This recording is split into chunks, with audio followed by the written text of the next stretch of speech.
आजा, अरे सांग तुझ्या लेकीला काय बी खाल्लं नाही तिने अजून. ए बानू, अगर रात झाली या 2 घास खाऊन घे की जरा. नाही बा, जोपर्यंत माझं वरत संपत नाही तोवर मी काय बी खाणार नाही. अरे पण कवा संपणार तुझं हे वरत? हाय कुठे कुठे हाय त्यो दगुड? टोकतात आहे. हे तर हाय काय? हा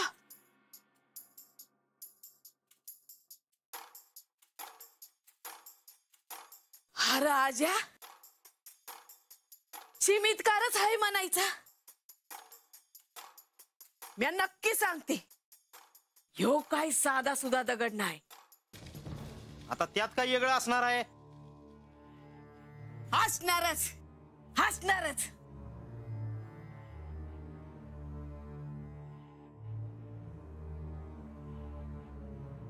बानू, हे तू काय करतीस ग? आणि हे असं करून वाफ यायची थांबणार आहे काय? महाराजांनी मला जे वरद दिलं आहे ते करते. अगं ये शेवंती, अगं महाराज म्हणले येळ आली की समजल सगळं. गावापासून हेच चाललंय बघ तिचं. मावशी, महाराजांनी सांगितलं हाय पाण्याची धार थांबली नाही पाहिजे. आज्या, अरे महाराज म्हणजे ते गावात कीर्तन करायला आले होते तेच ना? होय. बरं आज्या, ते हाय कोण?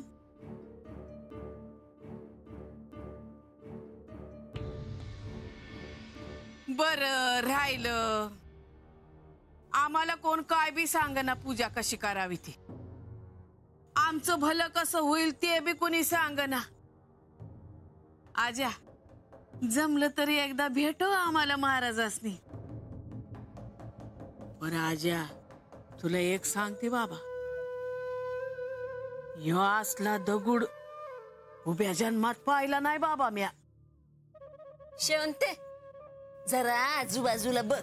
हा, दिसल एखादा असा दगड?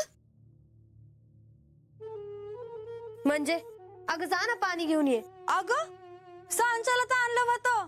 अगं भय, पर आता समध्या माठातलं पाणी संपत आलं आहे. रंगा जा नदीवर जाऊन पाणी घेऊन ये जा. आता हा, एवढ्या रातच्याला? अरे म्हणजे काय म्हणली ती ऐकलं का नाही? ही पाण्याची धार थांबाय नाही पाहिजे. जा पाणी घेऊन ये. अगं पर म्हणजे अगं जा ना पाणी घेऊन ये.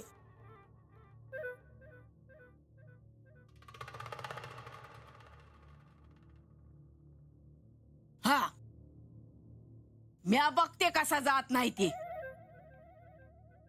जा म्हणलं ना, जा पाणी घेऊन ये. जातो की जा. मारते कशा बाय?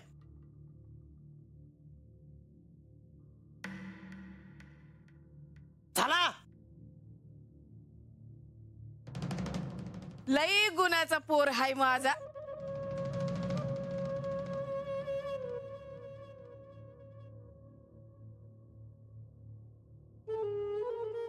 बानू, हे बानू, हा ग बाई, तुला काय लागलं तर सांग बर का. रंग्या हाय माझा.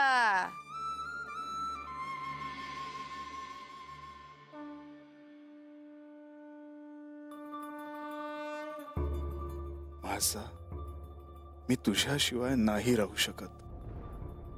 तू माझ्या समोर सतत असण्याची मला सवय झाली आहे.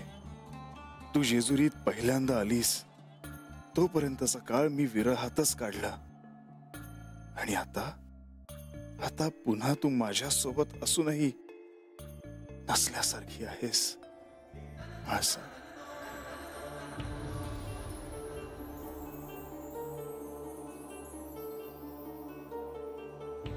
देवी, असा एकही दिवस गेला नाही की तुम्ही मला अर्घ्य दिले नाहीत. असा एकही दिवस गेला नाही की तुम्ही माझी पूजा केली नाहीत. पण आज तुम्हाला केवळ पाहत राहणे शक्य नाही देवी. काय करू मी तुमच्यासाठी? हे सूर्यदेवा, मी आयुष्यभर शिवभक्तासोबत तेजस्वी शक्तीची उपासना केली. आयुष्य सर्वार्थाने उजळून निघेल असं मला वाटलं होतं, पण तसं घडलं नाही. सगळीकडेच अंधार दिसतो आहे मला. सगळं सहन करत एखादा आशेचा किरण दिसेल याची वाट पाहत होते मी. चुकलंच माझं. देवी, देवी तुम्ही स्वतः एक तेजरूप आहात. तुमच्या आयुष्यात अंधार कसा येईल? मी तुम्हाला विनंती करतो, हे शिळारूप सोडून तुम्ही पुन्हा आपल्या मूळ रूपात यावे देवी. माझ्या अपमानाचं, रागाचं या शिळेत रूपांतर झालं. आता मला ठाऊक नाही परत कसं यायचं. सगळे मार्ग नाहीसे झाल्यासारखे दिसतात. तुम्ही स्वतःला अशा वेदना देणे योग्य नाही देवी. आणि तुम्हाला जर परत येण्याचा रस्ता दिसत नसेल तर मला तात्काळ श्री खंडेरायांकडे जावे लागेल. आज्ञा असावी.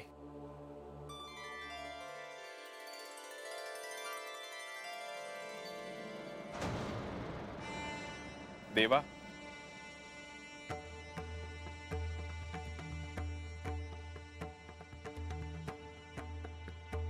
देवा, मला तुम्हाला अत्यंत महत्वाचे असे सांगायचे आहे. आपण जाणताच असा एकही दिवस गेला नाही ज्या दिवशी म्हाळसा देवींनी सूर्य उपासना केली नाही. त्यांच्या उपासनेचा स्वीकार करणे हे माझ्यासाठी अपरिहार्यच असते. आणि त्याचे कारण आपण जाणताच.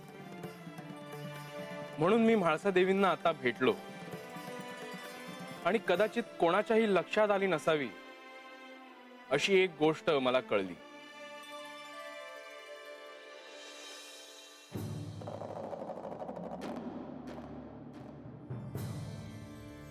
अशी कोणती गोष्ट आपल्याला जाणवली?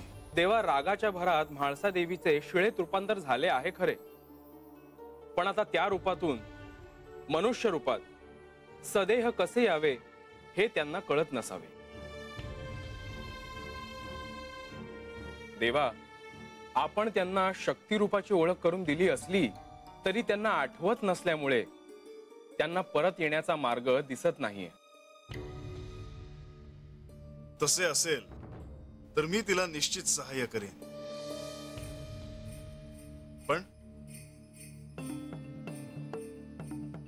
तिची परत येण्याची प्रबळ इच्छा असायला हवी.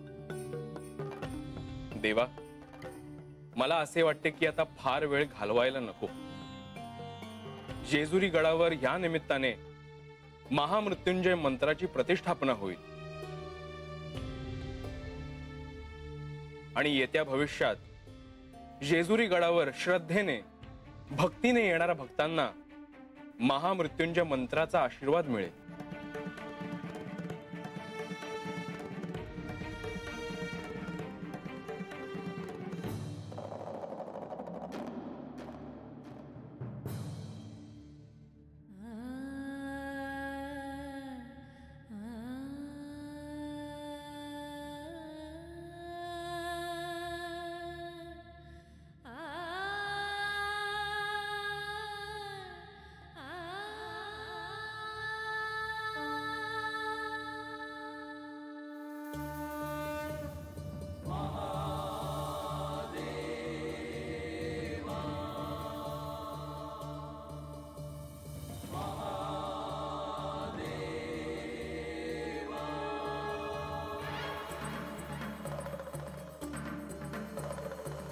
आज महामृत्युंजयाचा मंत्र तू पुन्हा तुझ्या रूपात यावीस म्हणून मी म्हणणार आहे.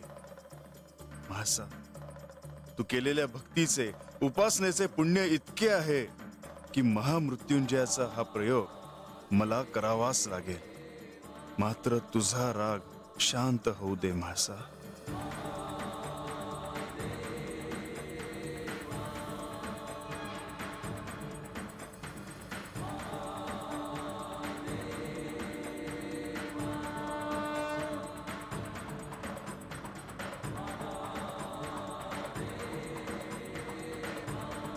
ओम त्र्यंबकं यजामहे सुगंधिं पुष्टिवर्धनम् उर्वारुकमिव बंधनान् मृत्योर्मुक्षीय मामृता।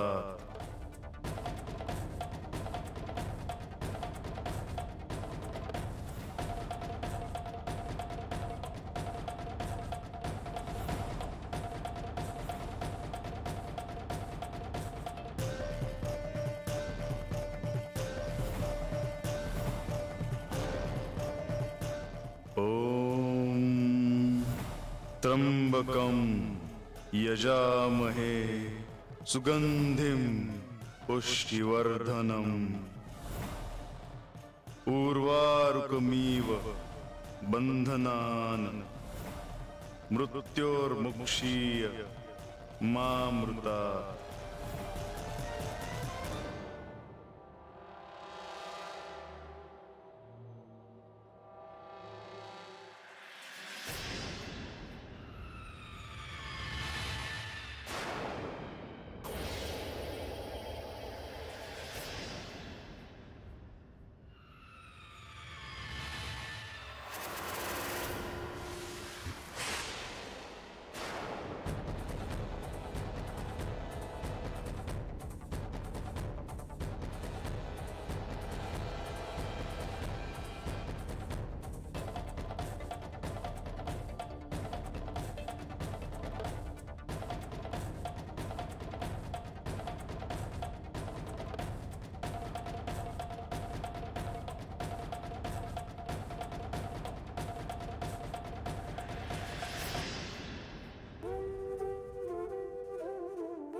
बाळासाहेब,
ये बानू, ये ये अगं किती दमली आहेस तू? हा बस.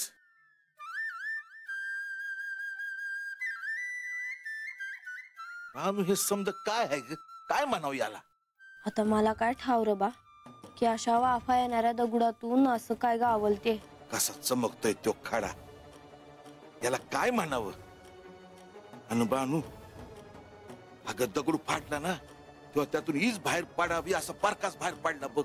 मला काय बी कळना, डोळच दिपलं माझं. डोळ्यात हात ठेवला आणि नंतरच्याला बघतो तर काय, तो पारकास गेला की आभाळात. वय रे बा.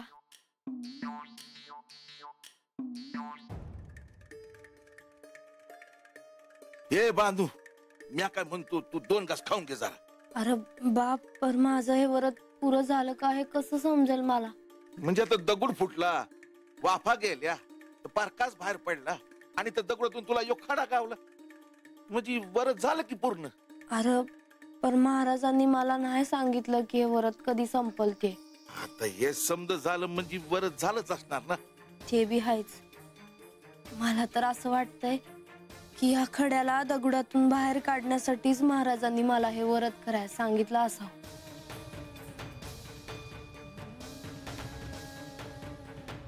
कसला खडा असल रे ह्यो बा? आणि त्या दगडात कसा असल? आणि दागिनाच म्हणायचा ह्यो आता का अजून काय?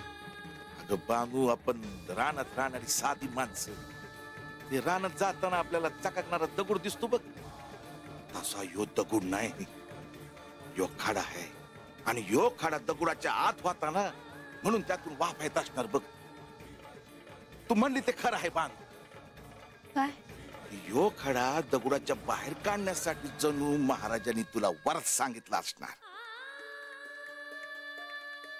बांधू यो साधा सुद्धा खडा नाही बघ,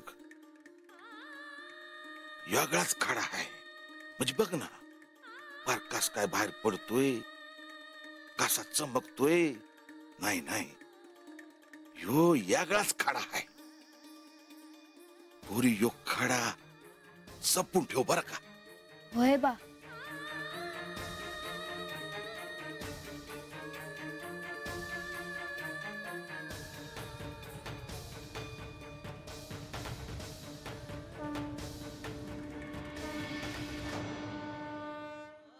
असं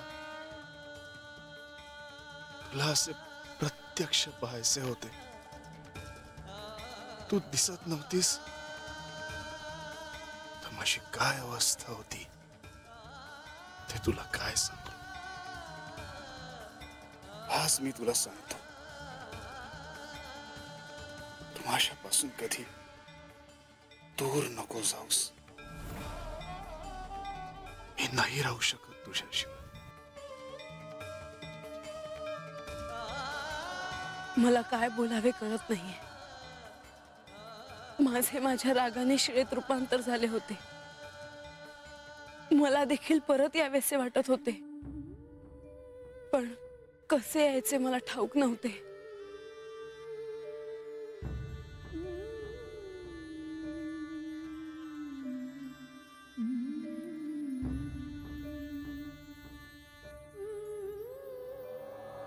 मग अशा वेळी मला का नाही सांगितले? मला तुमचा राग आला होता.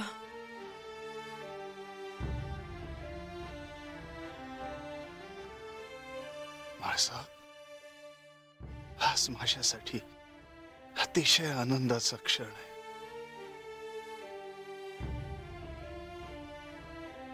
माझी माळसा पुन्हा माझ्या सोबत आहे.